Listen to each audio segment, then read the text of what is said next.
December 10, 2025. O ikaw ba, naaalala mo ba yung mga panahon na ikaw ay bata pa at hindi pa pwedeng jumowa? At since matigas ang ulo mo, jumojowa ka pa rin ng patago. Kilala kita. Alam ko yung mga karakas mo nung bata ka pa, nakikipagkita ka sa likod ng plaza. Kahit na sinabi ng mama at papa mo na hindi ka muna magbo-boyfriend or girlfriend ha. Mag-aaral ka muna ha. Pero since makulit ka at sadyang curious kung ano nga ba ang feeling ng merong jowa, syempre nilalabag mo yung mga utos ng magulang mo, di ba? Pero ngayon, congratulations naman sa'yo na pwede ka nang makipagrelasyon kasi nasa hustong gulang ka na. Tsaka ka naman natenga. Anyari? Bakit naman kung kailang pwede na, tsaka naman nga. Yan tayo Yan kasi yung sinasabi natin na kapag hindi pwede, wag ipilit. Para kapag dumating yung pagkakataon na pwede pa. Diba? Kulit mo kasi Well, ganun talaga sa buhay. Minsan, kung anong gusto mo, hindi lang binibigay sa'yo agad-agaran. Diba? Minsan hindi talaga tumutugma ang binabato sa atin ng mundo. Kaya ikaw, kapag nakahanap ka na ng taong nagmamahal sa'yo, sana lang, no? Wish ko lang ngayong Pasko ay mahalin mo rin siya ng todo. Ibigay mo ang buong puso at dedikasyon mo para sa taong yan. Yeah! Diba? Para hindi ka naman SMP, para hindi ka mapabilang sa mga kagaya kong member ng Samahan ng Malalamig ang Pasko. Dapat lang din naman, diba? Kasi kapag pumasok ka sa isang relasyon, commitment yun. Hindi yun pwedeng jojowain mo tapos ipagpapalit mo kapag gusto mo, kapag ayaw mo na sa taong yun.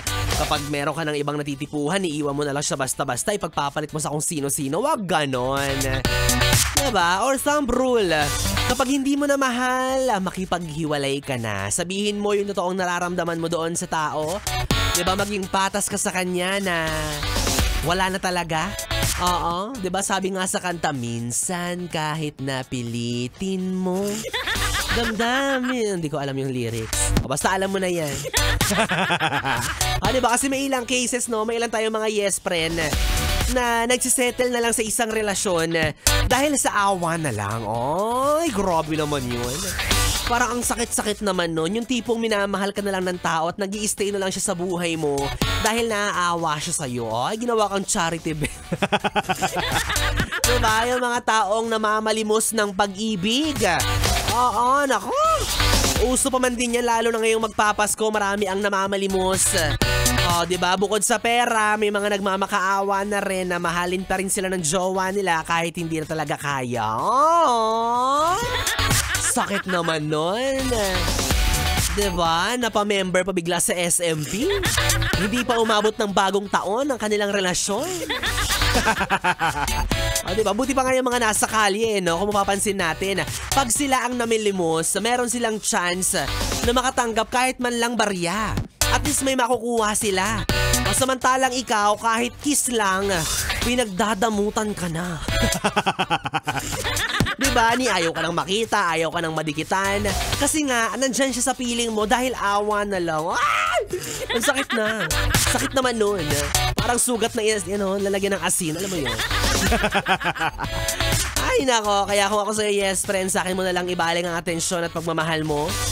Handa akong magbigay kahit hindi mo pa isahod ang iyong mga kamay. Daming alam.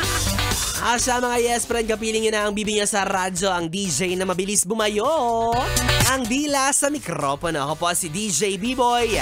Bibo. At ako nang inyong makakasama at makakatabi hanggang mamayang alas 12 para sa ating BB Time. Kaya naman dito ka lang sa istasyong No Problem, ang 101.1 Yes FM. Solid. Oras natin, 9:39.